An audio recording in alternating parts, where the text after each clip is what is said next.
intermission. Before we begin Act 2, we have a special treat for you tonight. If you've seen any of our prior trilogy productions, you've seen these two gentlemen as Bud Abbott and Lou Costello in Who's on First, and they also were Danny Kaye and Bing Crosby in Sisters. So tonight they'll be playing Jack Webb and Johnny Carson in one of the most memorable skits from The Tonight Show. So I want to introduce Bob Bowen and Bob Keister in The Copper Clapper Caper.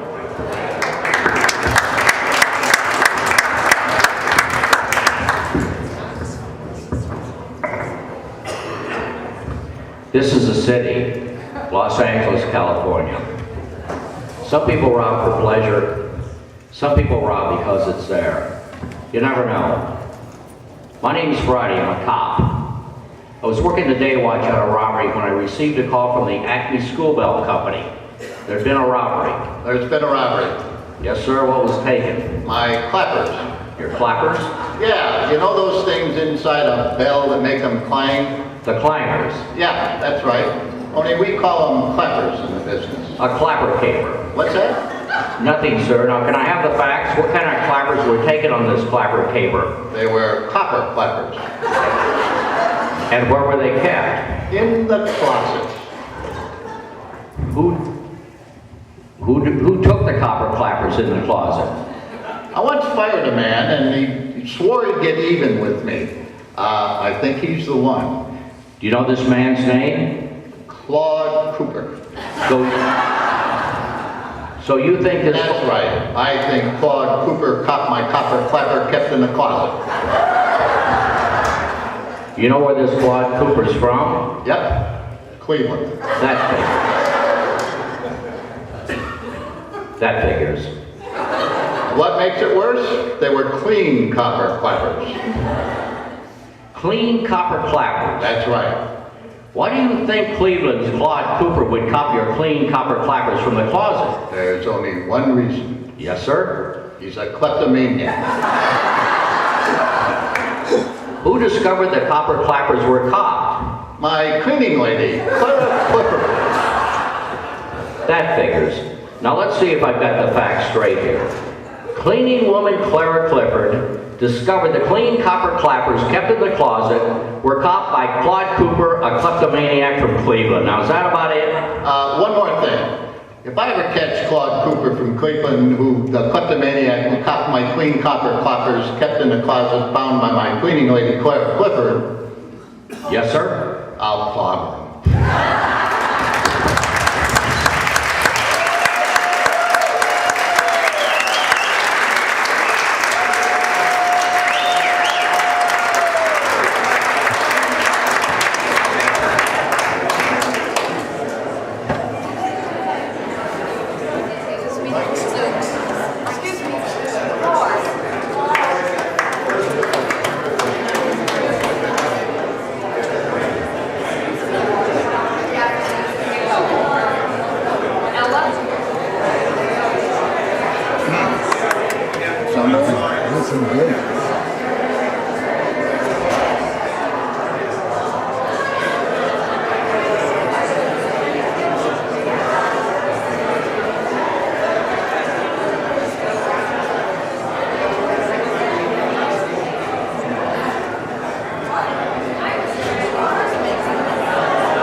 Excuse me, could I have your attention, please? As you may or may not know, I am Special Investigator McMansion. I am an official agent with the Bureau, and until local law authorities arrive, I am in charge. That's currently under investigation. I realize that, smarty pants. What I'm wondering is,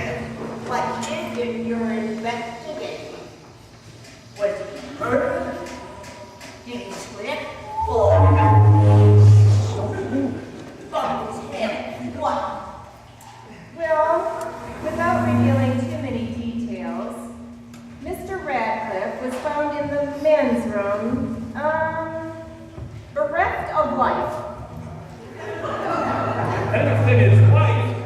I didn't think he was married. Stop it. That's the real issue. Somebody here is a killer. Who's a killer? Nobody yet, Ethel. They're talking about the man dressed up like Elvis who they found him dead in the men's room.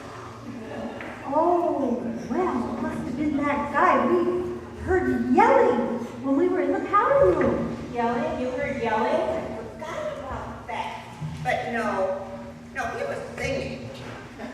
Singing? It sounded more like yelling to me.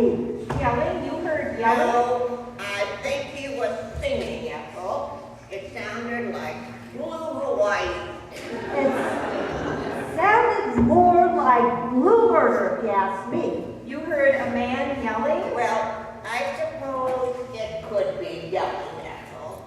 But it was a very musical yelling. Pardon me, Oh, but you no. heard... Although most music these days sound like yelling to me, so he could have been singing.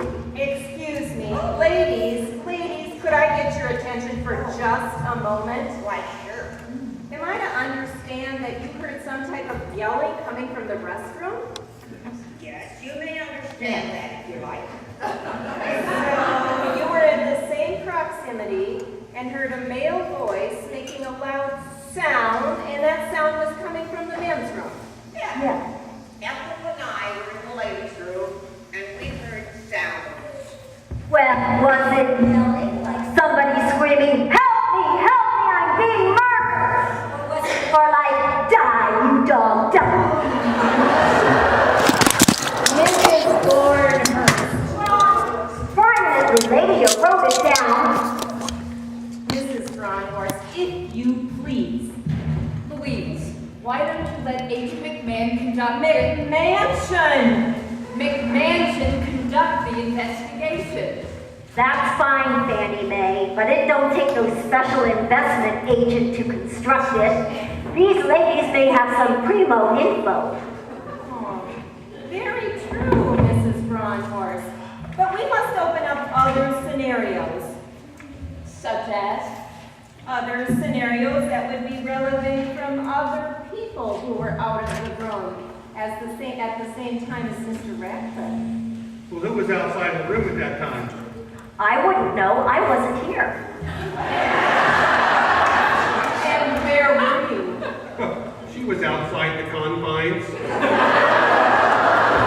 She was where? I went outside to get some air.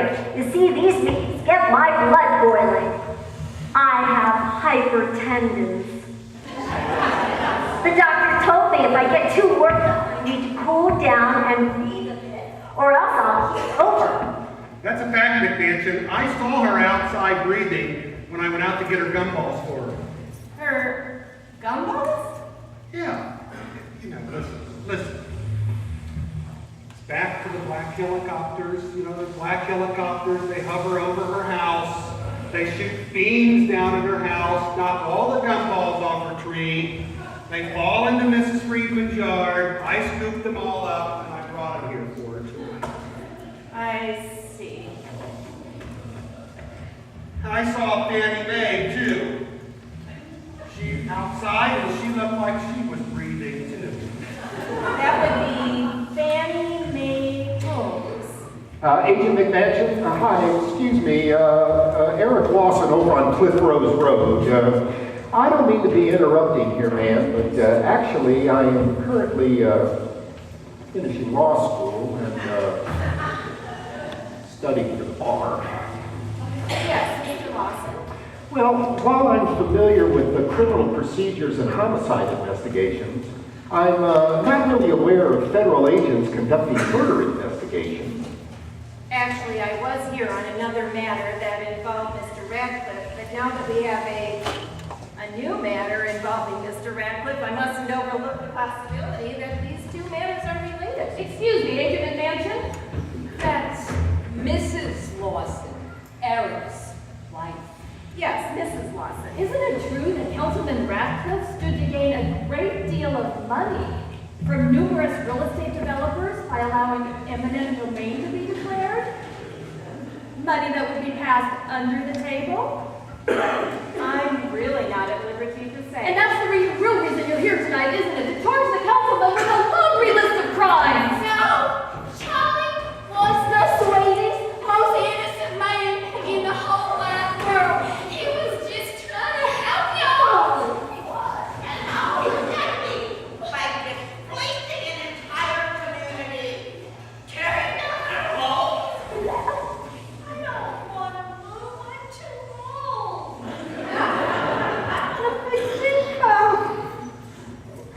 And if they tear everything down, there'll be no more oleanders to trim, no more weeds to spray, and I'll be out of business. Well, we don't have to worry about that now, do we? Someone has killed Charlie. The fact is, Councilman Radcliffe had enough political clout to have our community declared an economic blight and stood to gain millions of dollars in illicit deals. And that's the real reason you're here tonight, isn't it? I really can't say. Well, I can say that somebody knew about this business and killed him. So we find out who knows about this shady business, then we'd have something. Louise, didn't you say you found out about it? Something about a guy who has a friend who's cousin or something? Remember back at the beginning of the meeting? I really can't say at this point. Yes, you did, Louise. And you went outside right after Elvis Orlando went to the bathroom. So what, Ethel? Ella, you and Ethel were in the restroom right next door. Who's to say one of you didn't slip over there and strangle him? Why would we do that? Right, Ethel's on a fixed income. Fannie Mae, I believe you also left the room for some time. And your point? My wife's point is, if I may, is that quite a few people had opportunity and motive, but I'm sure Federal Investigator McMansion is aware of this. Thank you, Mr. Lawson. I am aware of all the facts. In fact, I would like to privately question. Yeah, what's with all this private business? If you want to question somebody, it should be out here in the open. That's right, Louise. We know what happens when you secret government type pick people in a room and question them. I've seen that stuff on the news about snowboarding.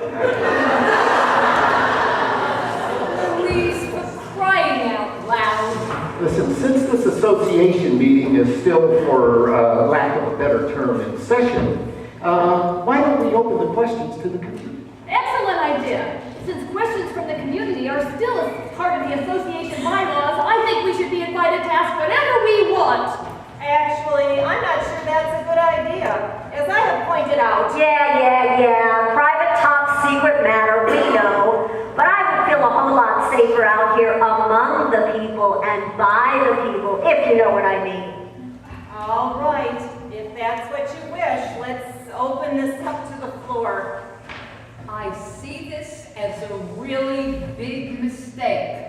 But all those in favor? Aye. All those opposed? Go ahead, agent. It's all yours. Thank you. I would like to keep this session secret. Okay, who has questions? Anybody have any questions? What about Tanya?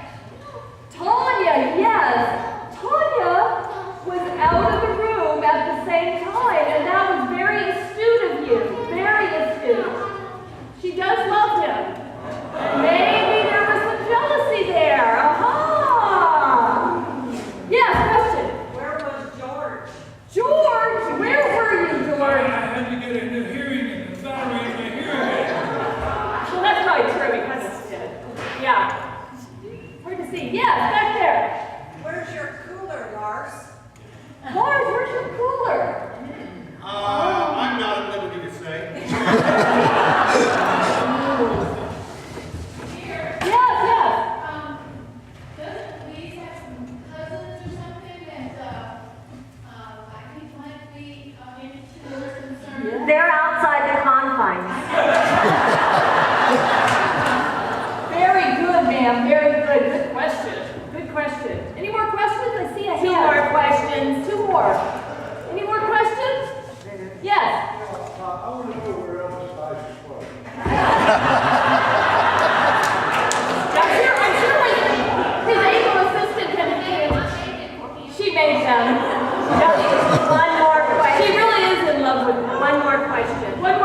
strangled, whatever. But did anybody look for any clues? I did secure a few pieces of potential evidence. Like what? And don't say you're not at library to say. Enough of this secret stuff. All right. What I can reveal is that there appeared to be something missing from Mr. Radcliffe's scarf. I also found a foreign object on the floor, not too far from the body. Foreign object? What country you reckon it's from? Agent McMansion, can you be any more specific about these items? Not at this time. Cry it out loud. What kind of company do you work for? What kind of an organization is going to keep everything from the people? You've been hiding secrets, keeping the truth hidden. I bet you're part of them societies, ain't ya? Like the Knights Templar of the Round Table, or the Masonites, or the Shriners. You topple governments and you assassinate foreign debutantes. You could have done it yourself. I bet that's it. And I bet that's why you want to try and keep it a secret. All right, look. It's my job to keep things secret so that the general population doesn't get overworked and blow everything out of proportion. Who's blowing everything out of proportion? Look, lady, there's a killer here, and if you don't start doing your job, there's no telling who will be killed next. It could be her, or him, or me, or you. It may start right here in this place, and the next thing you know, a whole street is being murdered. And then it moves to the next block, and the next. All right, fine. If it will help, I can reveal some information. Mr. and Mrs. Lawson, you were correct in your assumption that I was following an illegal money trail over real estate development. We obtained a secret video of Councilman Radcliffe meeting with some real estate people where certain illegal matters were discussed. Oh, so we were right, yes? Yes, you were, but the video was from an outside investigation over another matter. When the private detective heard the discussion, he made us aware of the video. What was this private detective investigating? Sorry, but that's where my information must end. Is that because it concerns someone other than Councilman Radcliffe? Someone right here in this room? I can't say. And that's all I can say. Well, it shouldn't be too hard to figure out. I'll bet someone in this room has a lot to gain. I think you still put on to something. Yep. I bet you old Radcliffe was double-crossing somebody with this deal, and they got a little peeved. And that peeved party made his Elvis impersonation true to life and strung him up in the john. It could be multiple possibilities. A covert operation, a shady deal gone bad. And the issue of the private investigator here could suggest infidelity. Well, which one? I say we vote. We what? We vote. Like in all those damn blasted meetings where you all are voting on something. I for this and they on that. Vote for what we think happened and who made it happen. You know, Louise may have something here. In law, there is such a thing as a grand jury, where a group of people get together and they vote to see if a case has enough merit to go to trial. I may be confused. I may be stretching the premise a bit, but in principle it's the same. What are we doing? I think we're voting on something. Right, voting on who you think killed Elvis and the John. You want to put it to a vote? Yes, but instead of the traditional board meeting vote, I think it should be conducted like a traditional jury vote, where everyone writes down their votes and we collect them. Writes What? down their vote? What are we voting for? Look, it's fairly obvious that Agent McMansion has a propensity for keeping the details of this event a secret. A man was killed here tonight, and there is overwhelming motive as well as numerous possibilities. And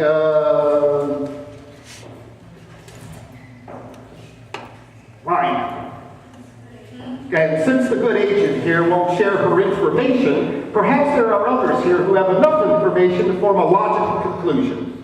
Right, but what are we voting for? Did someone weed whack your brain, boy? You vote for who you think killed Radcliffe. Okay, so now we all have ballots at the table. What we're going to do is review the facts, and we're going to vote for the top suspect. Yes, and the facts are that most of us were here in the main room when Councilman Radcliffe left. Others were out of the room. So who amongst those individuals had the appropriate motive to strangle the council? Okay, do you think it was the senile board president, George? His conniving wife, Fannie Mae, who flirts with my husband.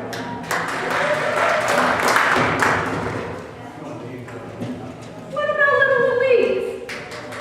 She's got black helicopters shooting indivisible laser beams at her house. Now there's Lars, the landscaper. He's afraid of losing his business, and he's big enough to have killed Elvis. Ella. Sweet little tongue-sharp Elvis. Ella. She's small, but she's mighty. Then there's Ethel. She's on a fixed income. And then there's the bimbo.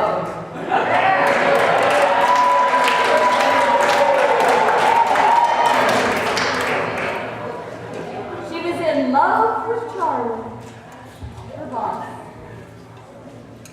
All right. So what we're going to do is we're going to let you take a minute or two, and what we'd like you to do, y'all have a ballot, but collectively at your table, we'd like you to come to a consensus at your table and provide one ballot to us when you come to a consensus. We're going to give you a couple minutes here.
Actually, Fannie Mae did. A lot of people in the room tonight have some very interesting information. Actually, and I think we've arrived at some very fascinating conclusions. Actually, I would like to keep the details. All they keep secret. I'm just doing a detail. Amen, Ella. I'm fed up to here with this secret schmeecret business. That's how this whole thing started. Secret real estate deals and secret out-of-order letters and outside confines. There's something bigger going on here that meets the eye. Yes, something big that apparently can be explained by two small items. An item missing from Councilman Radcliffe's scarf and a foreign object found on the floor. And I think if we knew what those two items were, they'd help us, wouldn't they, Agent McMansion? I'm really not at liberty to say. George! Can I continue? What's that on your shirt? What? A secret? You're singing what? Is your hearing aid turned off again? No, to get a new battery. Apparently I lost it. Maybe on the floor of the men's room? On the door of the men's room? George! It was George! The secret from Radcliffe's scarf. What? I get it now. The private detective. Ratcliffe was having an affair. That's where the incriminating video came from. Having an affair with who? With Fannie Mae. He was not. He was not. He told me he dumped her months ago.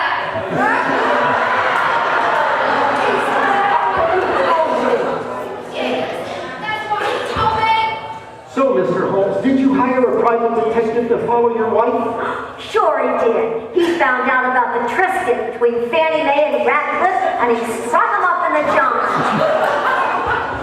Yeah, and the battery from the hearing aid fell out on the floor, George, and the sequin hopped off Radcliffe's scarf and landed on your shirt. George, you had some explaining to do. Yeah, George. Actually, my wife has some explaining to do. Doesn't she, Agent McMansion? You don't want to keep it a secret anymore, George? There's been too many secrets kept this evening already.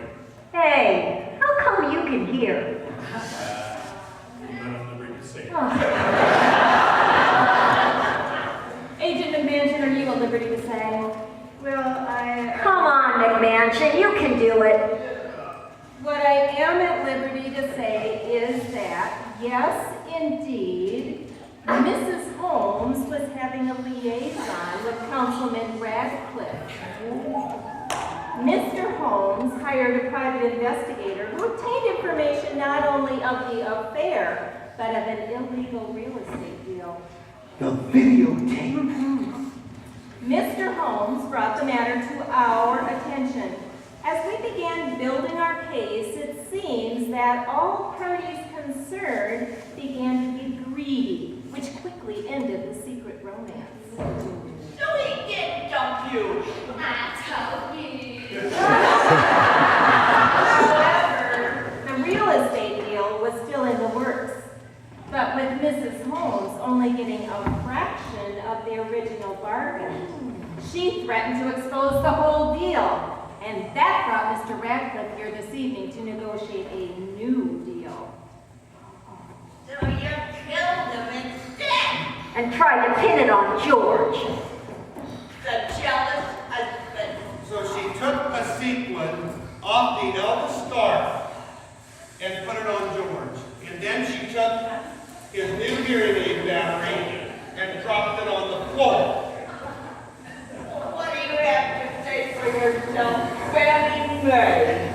I'd rather not say at this point. I'd like to speak to an attorney. Let's go. You wicked, wicked woman! You killed that child! I hope you cry! So, Mr. Lawson, how soon before you take the bar exam?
Who got it right?